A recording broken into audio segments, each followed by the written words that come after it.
If you clicked on this video, you probably agree that there's almost nothing better than filling your buck tag. As of the filming of this video, I was able to fill my buck tag exactly 15 days ago.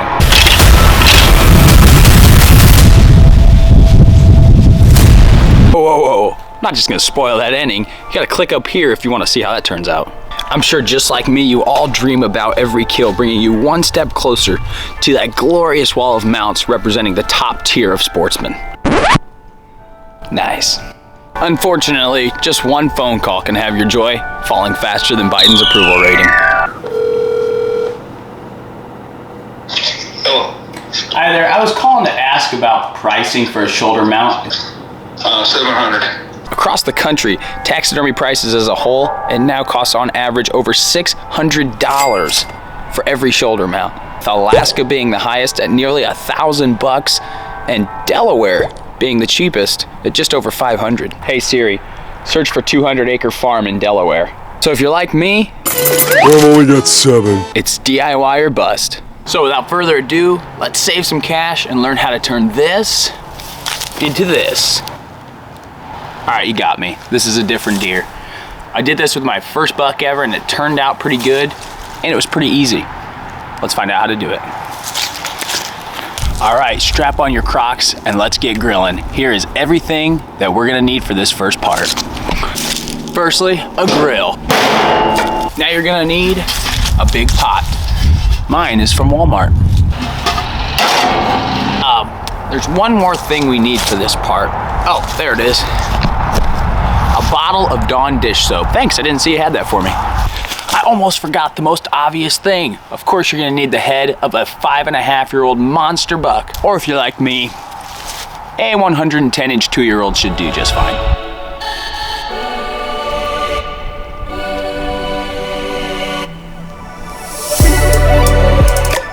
So you've probably guessed the next part. We're gonna fill that up with water, get the grill turned on, and we're gonna run that pot till the water is boiling. You're gonna want a pretty big pot for this. You gotta be able to fit the entire deer head in it. Not so much the antlers, but it's gonna have to submerge basically all the way up to those antlers.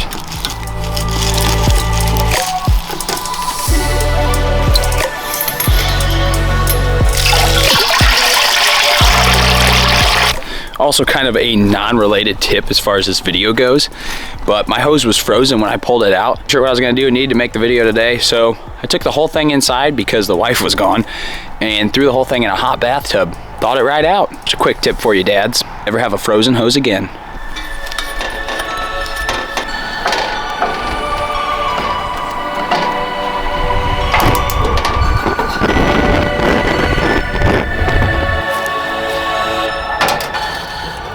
Here's when we're gonna put in the Dawn dish soap.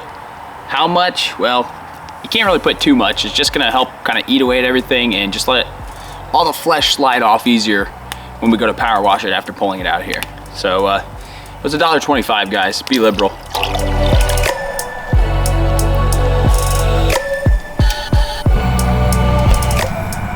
And now is when we actually, while we're waiting for that to boil, are going to go ahead and scrape this deer head. Say hi, buddy. We're gonna get as much hide and flesh off as we can before we even throw it into the pot to start boiling. Use a knife, use a wire brush, whatever you need. Let's get as much hide off this thing as we can. Okay, so lay out your tools like Dexter. I'm gonna put on gloves because this head is about 2 weeks. I've kept it frozen, but still kind of gnarly. All right, now that you've scrubbed in, go ahead and take a knife that's fairly sharp and we're just gonna start hacking into the hide. I want to get all the hide off first and just kind of expose the flesh, and then I'll deal with that, the jawbone, the back of the neck. I'll show you all that here in a minute.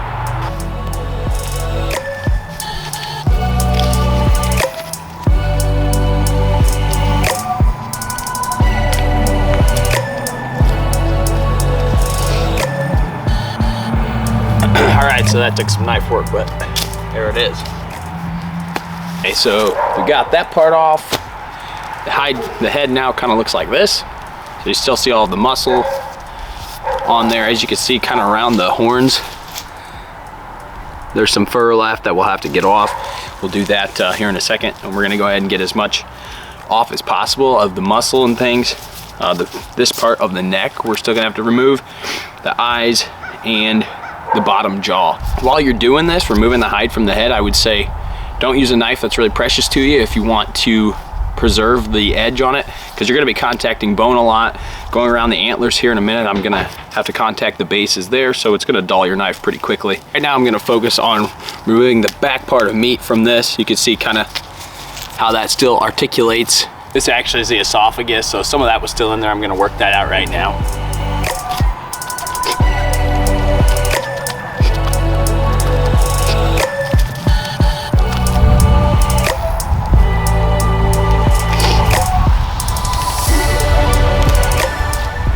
So as I work out the esophagus, the tongue actually comes out right with it. So it's connected by some muscle. There's one more part down.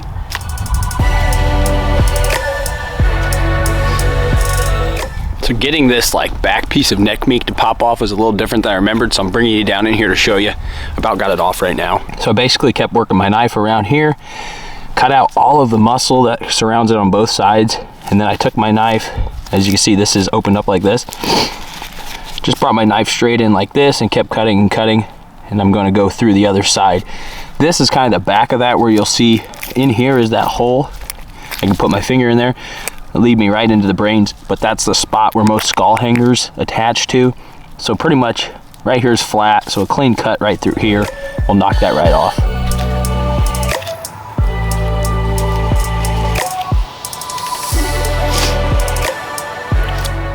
Okay, back of the neck off.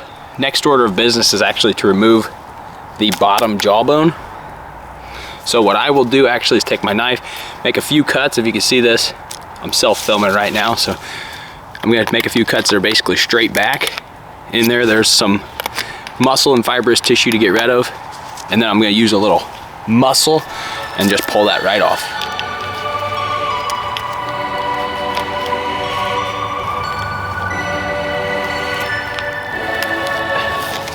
See right there, that's mostly not even a knife, that's mostly just me pulling. At this point, there's quite a bit right through here.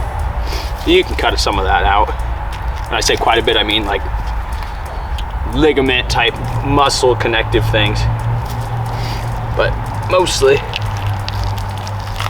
a simple pull will remove that.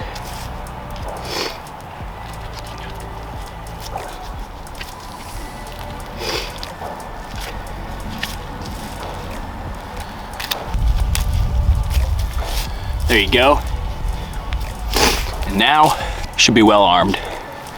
Read your Bibles if you don't get that reference. So we know European mounts don't have eyeballs. See, I got one out, have one left to go.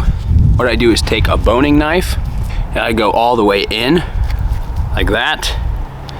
And I mean, I'm gonna cut just all the way around the eye, and actually, another advantage to wearing gloves, put my finger in as I'm doing that, and every cut I make I can gain another grip to pull out further and further. So that's how I'm going to focus on getting the eye out right now, and then we'll do the brains and then throw it into the boiler.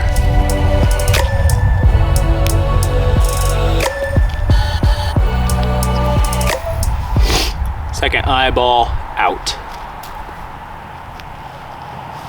So this is just the end of a campfire roaster. I cut one end off to fit in the drill. And right here is how we will insert that and run it. If you don't have a drill at home, simply ask your wife to go to the hardware store, see if she can find herself a real man.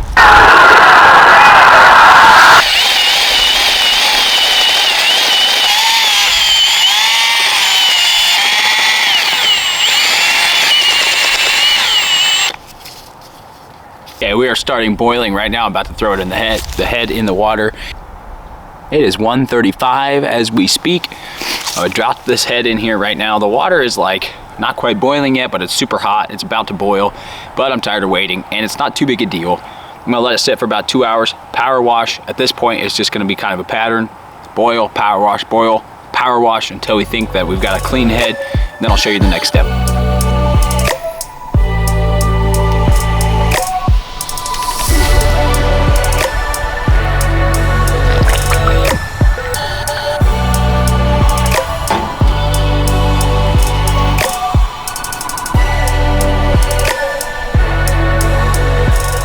Like I mentioned, at this point, it's pretty much a back and forth process until you feel that it's adequate and all done. So we're gonna let this thing chill in its buck jacuzzi right now. I'm gonna head inside, grab a little Debbie and a Dr. Pepper, and just enjoy the feeling of being tagged out.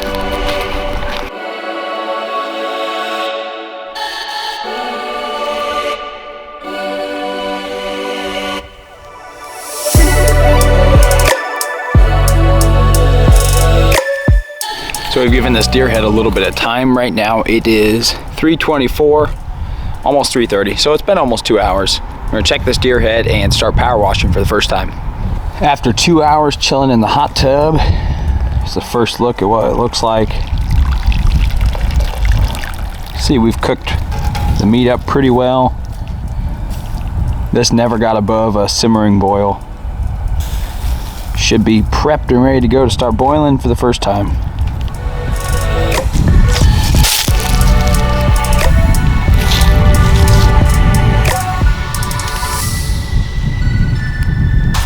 Breaking out the big guns now. Ready to go. Let's see how much I can embarrass myself trying to start this thing.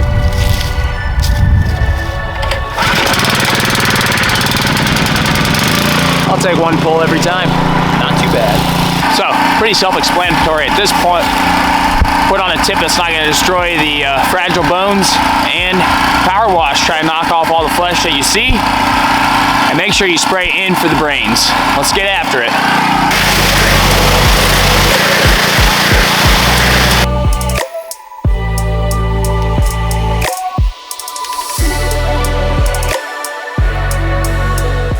So be prepared to get wet, and flesh is gonna be flying as well, but you have to be a lot closer to the skull than I remembered. So make sure you have a tip on that's not gonna hurt it. But you do have to be in there pretty close. But the camera is getting wet from backsplash, so I'm just gonna run the time lapse for now, so I don't ruin this. I hope you guys understand.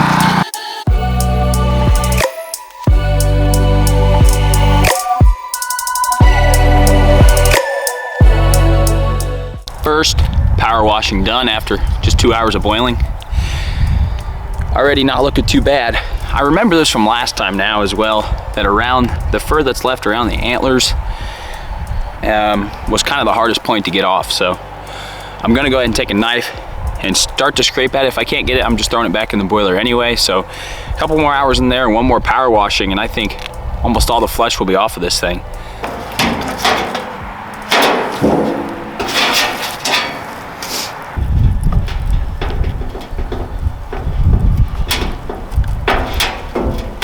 So I've kind of scraped a lot of the meat, as you can see on these, just on the antler. I took a knife and kind of worked around. Already got quite a bit more off right around the bases. All that fur is pretty much gone already. I stuck the hose down in the brain cavity when I was power washing it. That actually blasts out a lot. Mixing it up turns it into like a slushy basically. It's pretty nasty, but a lot of that brain is already out of there. I'm gonna take some needle nose pliers. Needle nose with like the little turn on them sometimes help a little bit, which is like this. I'm gonna pull out as much of the brain as I can, whatever's in there. Around the eyes, inside the eyes, there's gonna be some meat left as well. And then in the nasal cavity. Do that real quick, back into the boiler, one more power wash, scrape again, and I'd assume at that point we're gonna be pretty close to being done.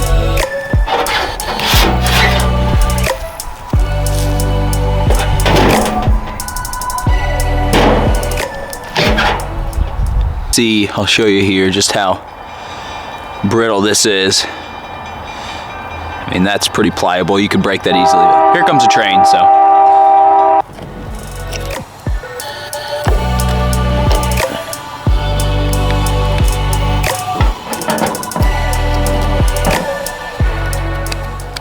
So here's a secret weapon I've never seen anyone else use.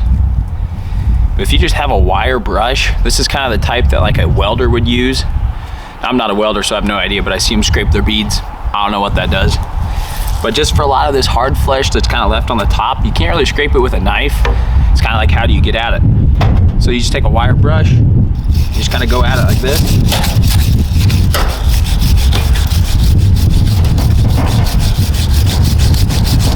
And those bristles are so stiff, it'll just kind of pop off a lot of that meat.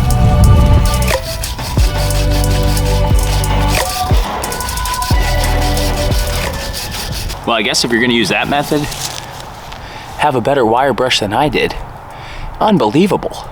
Look at that. What a waste. It was actually working really good too. Okay, it's exactly 4 o'clock right now, and here is what it looks like right before we put it back into the boiler for the second time.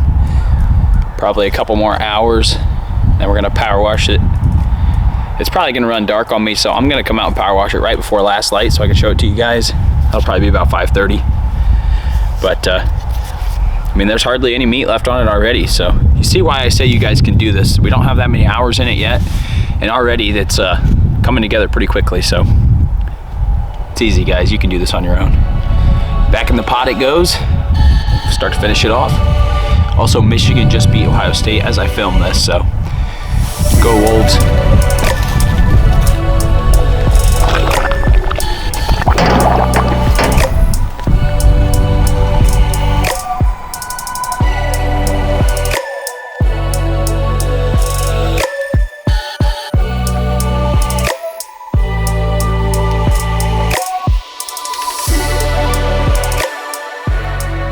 Okay, coming out here to check it one last time. The sun is starting to go down. It is almost 5 o'clock right now.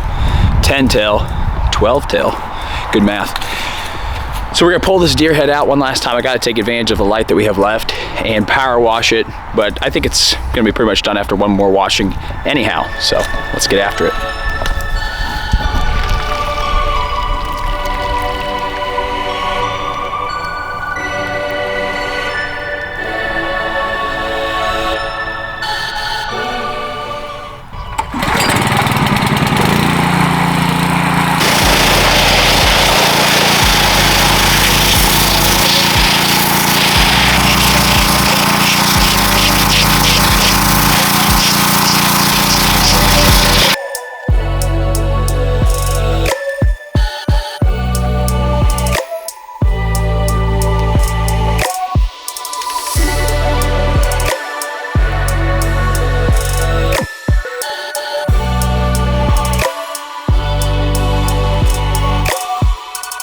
So for once, I was actually right about something.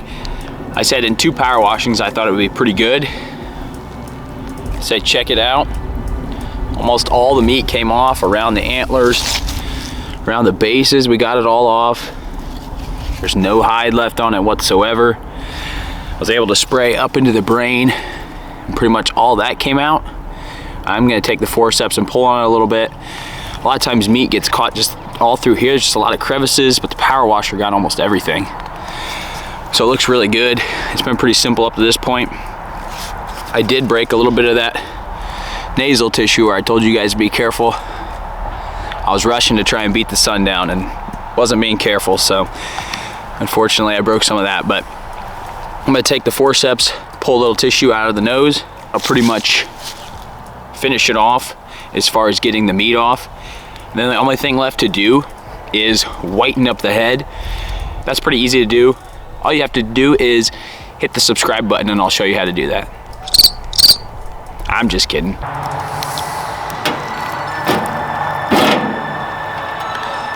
Look at that.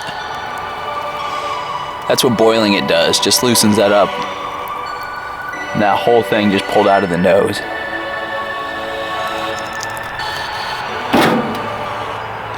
One little thing I wanted to talk about and let you know before we take this inside and start to whiten up the head. I always had a thought the first time I did this with my other buck, and I've never had anybody else ask this, but I'm gonna let you know in case some of you are wondering the same thing.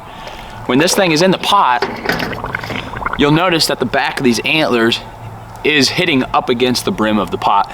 And this pot is definitely getting really hot as the water inside is boiling. So I always thought, and I was always nervous, that the back of these antlers where it rested against that metal pot would have a burn mark on them or a line of some kind that shows where it sat in the water. But I'll pull this out and show you guys, just to reassure you. There's no burn marks along the back of the antlers. You can't tell that it was ever in there. I know it's kind of dark, but just rest assured, if that's something that was on your mind, I've thought about it as well, and it's not going to be an issue.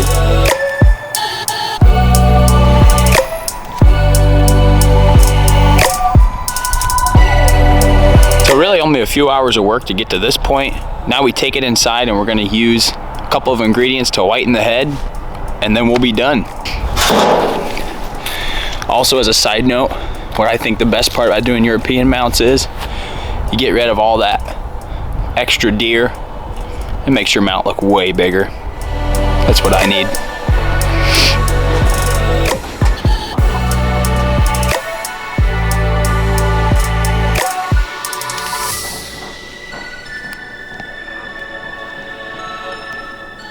So we have right here everything that we're gonna need for this next step. Paper towels, toothbrush, toothpaste,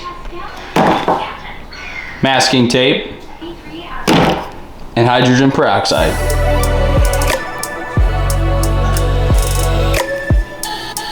Same way that I keep my teeth so sparkling white. There's some really hard nicks and crannies, so the toothbrush is gonna go a long way to helping us out to get into all those hard to reach places and knock off some extra meat. This isn't necessarily what's gonna get it really white, but this is gonna get it kind of started. If you're doing this somewhere like on an island like this, I just lay down some paper towels, catch any dirt or anything. So, gonna just go ahead across the whole entire top of the head. I'll flip it over, and we'll kind of do the same thing on the back, and make sure to brush right here along the back of the brain where there's all those crevices like I mentioned, all through there. And then definitely remember to brush under the tongue.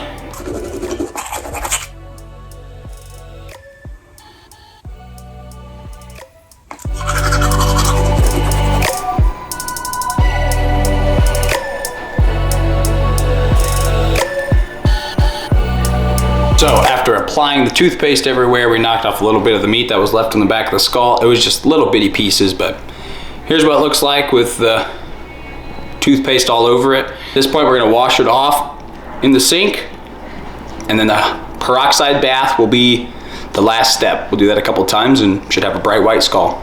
So I'll just turn on the water. Oh, what's this? Oh, sorry to break it to all you dads out there, but it's kind of unanimous decision. I have been voted the best dad by par. So, thanks for trying.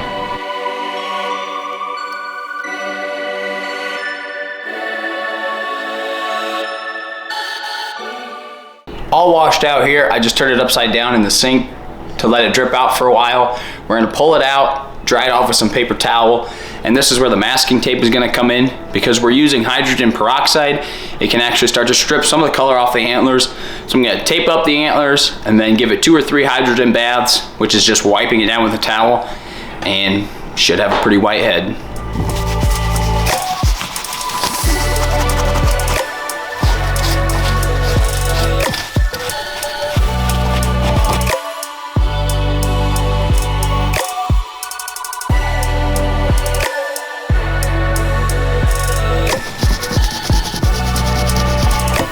One coat down, we have it applied. Like I said, the next 2 will be the exact same step. So I'm gonna go ahead and wait 15 minutes, do the same thing 2 more times, and I will bring you guys back at the conclusion of the 3rd washing to show you how it turns out.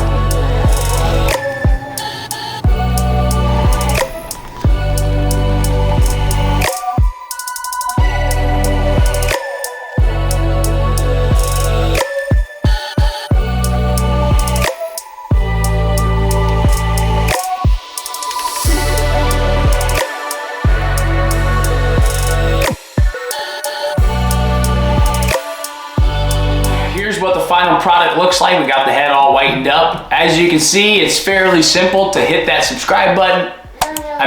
To make a European mount. If you want to see what this deer looked like while it was alive and in the wild, just click right up here. Thanks for watching, and believe me guys, you can do this.